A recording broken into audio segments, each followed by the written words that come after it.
In the summer of 1942, Hitler became obsessed with one city, not for military reasons, because it bore Stalin's name. Germany's real target was the Caucasus oil fields. But Hitler split his forces, sending half toward oil, half toward a city on a river that his generals said was unnecessary. The German advance across the summer steppe looked exactly like 1941. Fast, unstoppable. His generals began to believe they had been wrong to worry. Stalingrad had 400,000 civilians. It was a major industrial city. Its factories produced tanks and weapons. Nobody inside it believed it would become a battlefield. On August 23rd, Germany launched the most intense single-day bombing of any Soviet city in the war.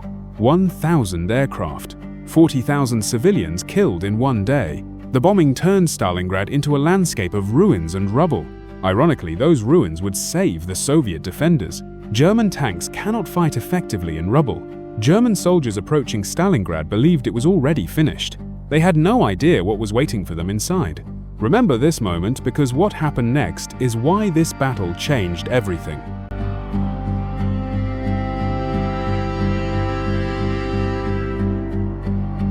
By September, Germany controlled 90% of Stalingrad. The Soviet defenders had their backs literally against the Volga River, nowhere left to retreat. Every night, Soviet boats crossed the Volga under German fire to deliver ammunition and reinforcements. Every night, some never made it. The river ran with fuel and blood. Fresh Soviet soldiers crossed every night, knowing the statistics. Average life expectancy on the Stalingrad bank was 24 hours. They crossed anyway. The Volga was everything. Cross it east and you survive. Cross it west and you fight in hell. There was no middle ground in Stalingrad. The ruins the bombing created became the Soviet defense. Collapsed buildings made perfect fortresses. Every pile of rubble became a sniper position. Every basement became a bunker. There were no front lines in Stalingrad. Germans held one floor of a building. Soviets held the floor above. Two armies fighting in the same ruins simultaneously. Soldiers fought in kitchens, bedrooms and stairwells. The most intimate spaces of ordinary family life became killing grounds. Every night the crossing continued. Every night more men arrived. Every night more men died. And the battle showed no sign of ending.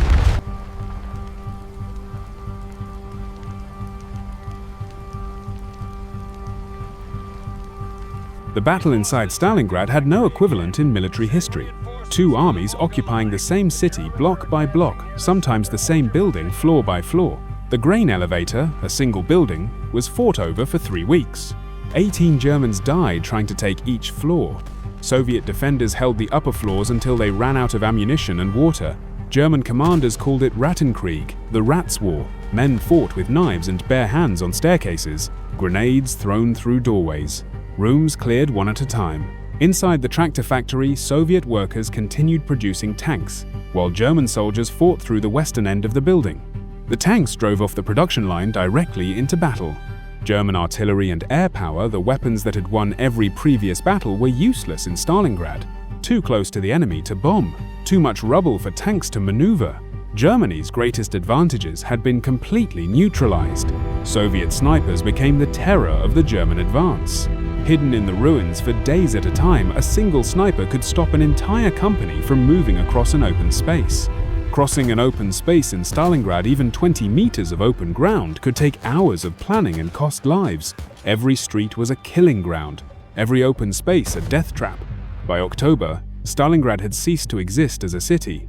It was now simply the world's largest killing ground, and two armies were trapped inside it together with nowhere to go. A German soldier wrote in his diary, "We have been fighting for the same staircase for 8 days. 8 days for one staircase. I no longer know what normal feels like. Germany gained meters, lost them, gained them again. The same buildings changed hands dozens of times. Men died for rooms they had died for the week before. Soviet tactical planning happened at the level of individual rooms. Which floor to attack, which window to use. The entire war reduced to the width of a staircase. The walls of Stalingrad recorded the battle in bullet holes. Some walls had taken so many rounds that the concrete itself had been ground away. Buildings were literally being destroyed by gunfire alone. German soldiers who had fought across France, Poland, and Russia said Stalingrad was different. Not just harder, different. Something about fighting in the ruins of a city broke men in ways that open battle never had. Look at this map. Hundreds of kilometers in weeks across open Russia, then the city, and then almost nothing. Week after week of fighting for meters, Germany's momentum had died inside Stalingrad's ruins. Germany was consuming irreplaceable men and ammunition in Stalingrad at a rate that was quietly destroying its ability to fight anywhere else. While the battle raged in the ruins, something was being prepared outside the city that Germany had completely failed to notice. North and south of Stalingrad, stretching for hundreds of kilometers on both sides, were Germany's allied forces: Romanian, Italian, Hungarian, thinner lines, lighter weapons, and Soviet planners had noticed every single kilometer of them.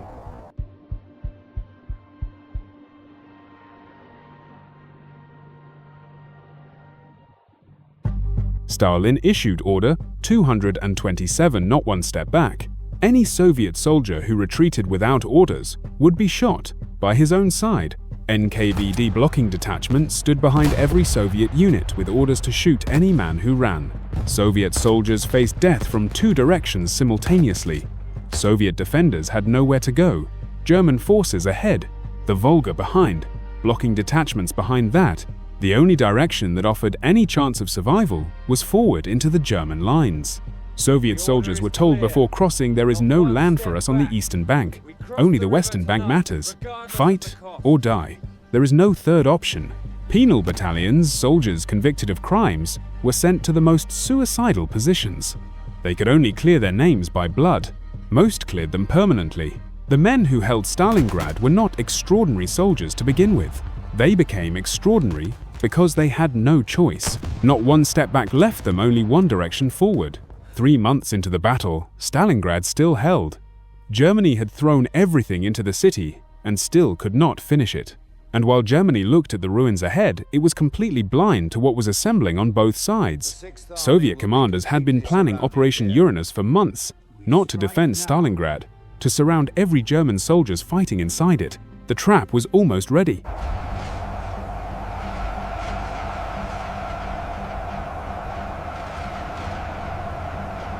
At dawn on November 19th, 3,500 Soviet guns opened fire simultaneously north of Stalingrad.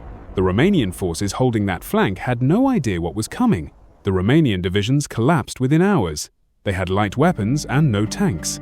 The Soviet forces that hit them had over 500 tanks. It was not a battle, it was an execution. Soviet tank columns poured through the gap and raced south, not towards Stalingrad but around it. The goal was not the city. The goal was the German army inside it.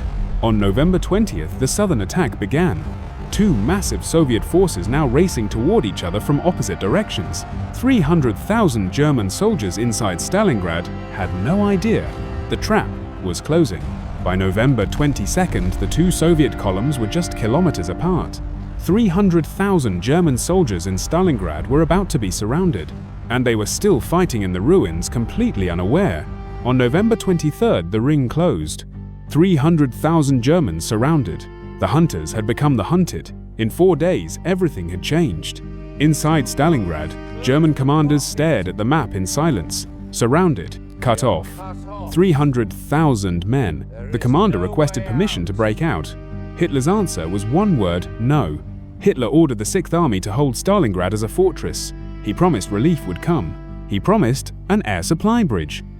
Both promises were impossible to keep, and deep down, every German general knew it. Through December, the ring tightened, the German pocket shrank, and the temperature dropped to -30. 300,000 men with no winter clothing, no food resupply, and no way out. A German relief force fought to within 48 kilometers of Stalingrad. 48 kilometers! The encircled army could hear the guns. Then the relief force was stopped and pushed back. The last chance was gone. Hitler promised 300 tons of supplies per day by air. The Luftwaffe managed 70 tons on a good day. Men inside the pocket were receiving 100 grams of bread daily, then 50, then nothing. By January, men inside the pocket were starving and freezing simultaneously. Frostbite, dysentery, starvation. The battle had become a slow death for 300,000 men. The pocket shrank to the size of a small city. Men who had fought across thousands of kilometers of Russia were now compressed into a few square kilometers of frozen ruins, with no room left to retreat, even if they had been allowed to. On January 31st, the German commander surrendered against Hitler's direct orders. 91,000 survivors walked into Soviet captivity. Of those 91,000, only 6,000 ever returned home. The rest died in Soviet prison camps. On February 2, 1943, the last German forces in Stalingrad surrendered. The battle was over. 2 million casualties, 5 months, and the war from this moment only went one way. Stalingrad was the deadliest battle in human history. 2 million casualties, soldiers and civilians combined. The city itself had been so completely destroyed that rebuilding it took a decade. In Germany, the news of Stalingrad hit the public like a physical blow. For the first time, people understood that the war might not be won. 3 days of national mourning were declared. After Stalingrad, Germany never won another major battle on the Eastern Front. The map that had shown German arrows pushing east for 18 months now showed Soviet arrows pushing west, all the way to Berlin. Stalingrad was rebuilt and renamed Volgograd. Today, 2 million people live there. The same number who died in the battle fought on the same ground 80 years ago. On Mamayev Kurgan, the hill that changed hands 8 times during the battle, stands the largest statue in the world. Mother Russia Calls, 85 meters tall. Built on ground so saturated with metal fragments that even today metal detectors find shrapnel at every step. The Battle of Stalingrad lasted 200 days. 2 million people died, and it decided the outcome of the largest war in human history. The city that Hitler had to have destroyed his army broke his war and ended his dream, all because one city on a river refused to fall.